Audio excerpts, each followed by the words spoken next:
Räägime nüüd ka Canvast. See on nüüd niisugune platvorm, mida sa võid juba teada, kui sa ei tea, siis see on lihtsalt koht, kus sa saad hästi lihtsalt kujundusi teha. Tegelikult see ongi loodud põhiliselt inimestele, kellel ei ole disainikogemust, et kuna siin on nii lihtne lihtsalt kõike teha. Ja seepärast ma sulle seda ka näitan, sest vaata, okei, sul on see AI pilt olemas, aga mis sa sellega edasi teed, et sa ju ei jäta teda nüüd siuksele kujule. Noh, võib-olla kui sa teed mingi blogi pilte näiteks, siis võib-olla ei ole vaja midagi muuta, aga ja teed just reklaami või sotsiaalmeedia postitus, võiks midagi juurde panna, muidu see on nii mõttetu. Et kõik need kujundused, mida sa siin näed, kõik need väiksed elemendid, need on tegelikult tehtud päris disainerite poolt, et nemad müüvad neid siin ja kui sina kasutad seda, siis nemad saavad selle eest nagu autoritasu, sa seda kasutad. Et nagu kõik on selles mõttes sinule ette tehtud, ei pea ise midagi siin nullist välja mõtlema. Ma alustakski kohe ühe väga hea nagu shortcutiga, cheat'iga, kuidas kutsuda. Sa võiksid seda kasutada, kui sa ei oska ise midagi nullist teha. Vaata, siin on niisugune hea asi olemas, et esiteks näiteks, kuidas sa eestikeelseks muuta, kui ta sul inglise keeles on. Paned vaata siia lihtsalt sätted peale ja näed, keel. Paned see eesti, kirjutad lihtsalt eesti siia, panen, ma ei tea, kui on vaja vene keelt. Vene, siis see ikka nii. Jah, see. Okei. Avalehele saan tagasi, kui ma panen siia Canva peale. Nii. Ja nüüd ma panen siia mallid. Ja siin on lihtsalt üle miljoni erinevat valmis mallid meile tehtud. Võid kohe siit midagi haarata. Kui näeb midagi. Sa võid ise siin kirida, vaadata.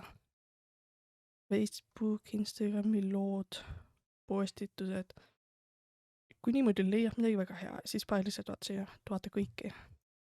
Kui sa ei leia nii, vaata, saad ise ka siia kirjutada tegelikult. Panedki mingi Instagram on ju. Juba annab hästi palju, aga vaata, kui sul on see tasuta plaan siin, siis pane siia all filters või filtrid, jah. Ja et sa saad siin veel filtreerida, siis kui natuke kirin alla poole veel. Vaata, ma saan panna, et ainult tasuta palun. Nüüd muidugi läheb see väga väikseks siin, aga vähemalt nüüd sa näed ainult seda, mida sina saab kasutada, kui sul ei ole tasulist plaani. Ja sa saad seda veel täpsemaks filtreerida teemade pool, näiteks stiilid, kujundused, tahad mingi video, animatsiooni saad ka valida, saab veel täpsemaks võtta teemasid. Aga see läheb väga väikseks ära, et ära niimoodi vaata, et sa saad ise pärast lihtsalt need tekstid asjad ära muuta, et selles mõttes pole hullu. See on üks kõik praegu. Võtangi lihtsalt turundust näiteks, apply, jah. Nii, näed sa. Nüüd tulid siuksed toredad. Näiteks võtangi ainult selle, mulle meeldib see kujundus on ju. Panen siia kohandasta malli ja nüüd palun, ma saan seda hakata kohandama ja kõik need on nagu üksinda tükeldatud. Näiteks see pilt siin, ma arvan, et jah, kui ma panen sellele parem klikki, panen eralda pilt, vaata, ma võtsin selle pildi siit välja, ma saan siia midagi ise panna nüüd. Ma toon ühe foto siia. Näe, mul on see oma foto siin, lihtsalt panen hiireks selle peale, näed, kui ma selle kui ma võtan 2 korda kiiret, vaata, ma saan seda natukene siin settida. Nii, enter. Selle pildi puhul oleks hea, kui mõlemad oleksid näha, et see tuleb teistpidi olema. Aga, pole sul mingit teine pilt siin ka, et prova, et nii, vaata, siia saaks oma logo panna näiteks, kustutad ära, selle paned ise asemele. Ja pead oma teksti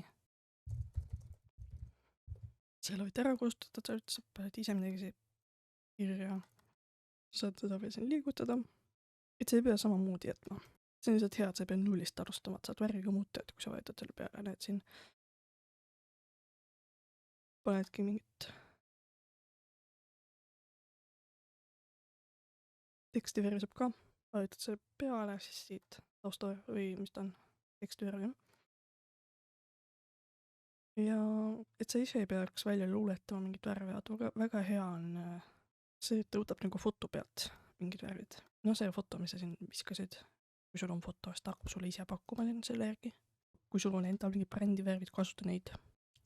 Siia saad oma mingi normaalsem pealkirja panna. Mul pole praegu, aga lihtsalt, et see ei jääks see, mis iganes selline oli. Natuke kerida allapoole. Vaata, ta annab veel sarnaseid. Et kui sa ei ole sellega rahul, saad teisi ka vaadata. Vot nii. Nüüd sa tead, kuidas hästi kiirelt alustada nullist.